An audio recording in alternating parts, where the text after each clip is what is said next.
Hi, my name's Jeff Dean, and I'm Math Dad. I'm here to help you help your kids understand math. Why does it feel like with every new math concept comes another list of rules and procedures that we have to follow in order to get answers? Those who can perform those rules and procedures or memorize all of those steps are called math people. And they're often seen as the smarter kids in the class, the ones who can do the math because they can memorize all of these steps. They seem like the only students that can ever successfully get to the answer. And those kids that can't memorize all those rules, they're left feeling stuck. They're just looking for something to help them make more sense out of what they're doing.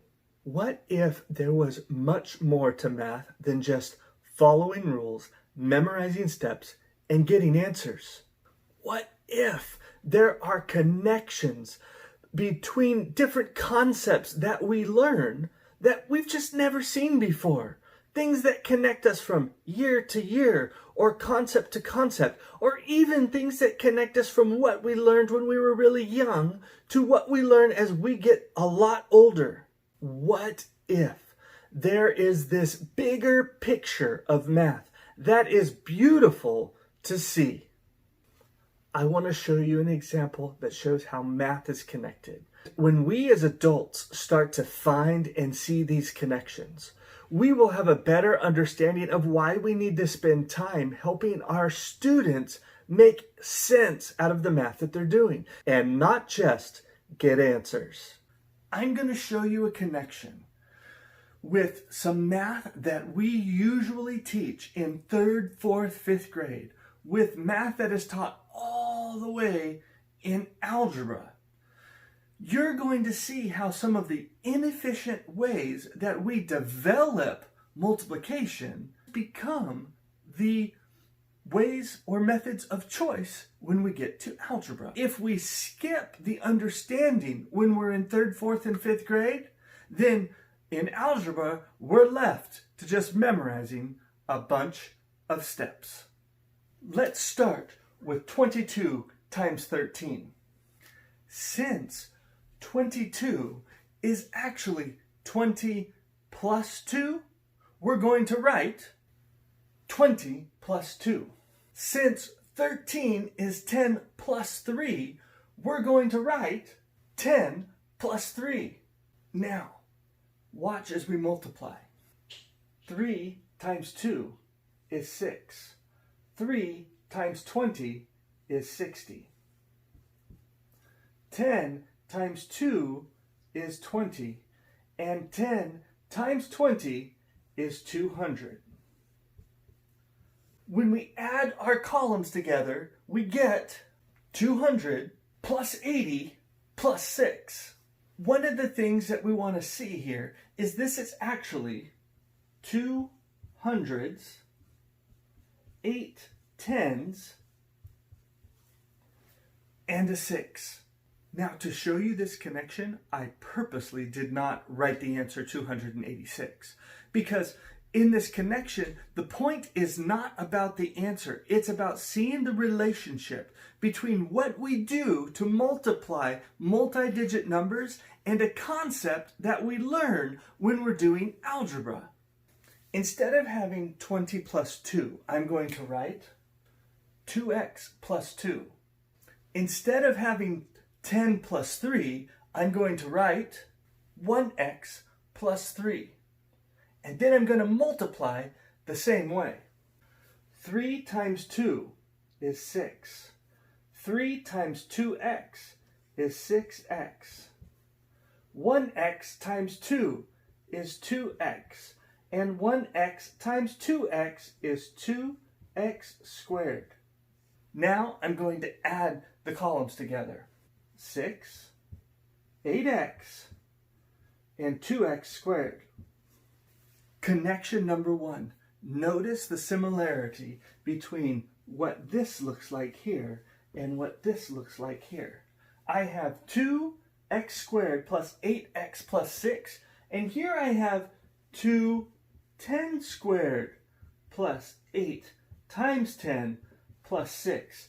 In other words, over here and here the connection is x equals 10. You see, the way in which we inefficiently multiply two-digit numbers by two-digit numbers becomes an efficient way of multiplying two binomials in algebra. If you're wondering what a binomial is, that's not what's important right now. What we're looking for are the connections. The connection here is that multiplication is multiplication.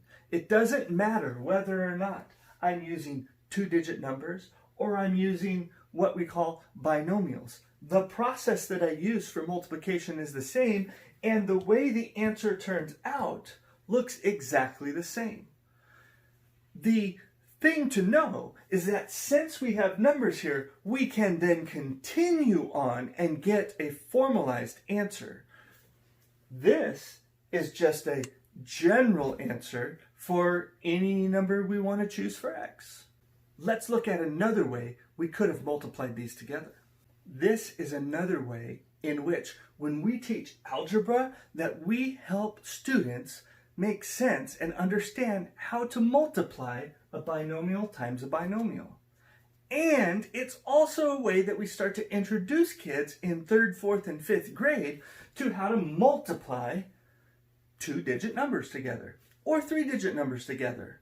It's called the area model. Here's how it works. It's kind of like a multiplication table. 10 times 20 is 200. 10 times 2 is 20. 20 times 3 is 60. And 2 times 3 is 6. When we jump over here, we have 2x times x, which is 2x squared. 2 times x, which is 2x. 2x times 3, which is 6x. And 2 times 3, which is 6. I hope you can see the similarities.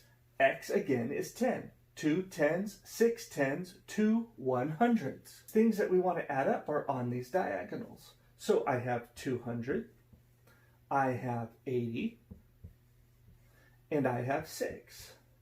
Here I have 2x squared, I have 8x, and I have 6. So this way, with arithmetic, since we have a number for x, we can go ahead and finish and get an actual formal answer. 280 and 6 is 286. The other connection that is good for kids to start to make, especially when they're here and looking back, is this is as far as we can go until we determine what value we're going to use for x. When we're teaching 3rd, 4th, 5th graders how to multiply, if we bypass these inefficient methods, then we rob our students of the opportunity to make a connection later. Not only do we rob our students looking forward to make a connection, we rob them later from being able to look back and make a connection and say, hey, I remember doing that when I was in elementary school.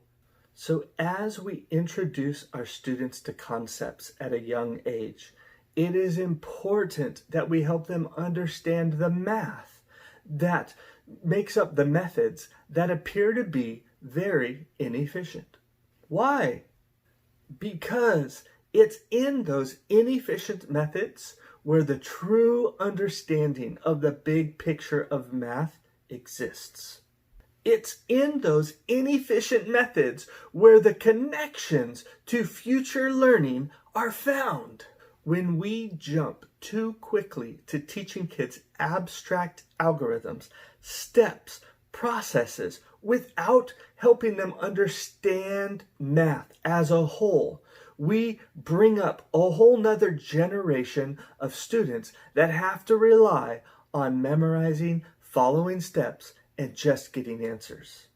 It's through the understanding of how things are connected that we make our students fluent mathematicians. Let's help them make those connections. My name's Jeff Dean, and I'm Math Dad. Hey, Team Waxbook, thank you for helping change the lives of our future mathematicians.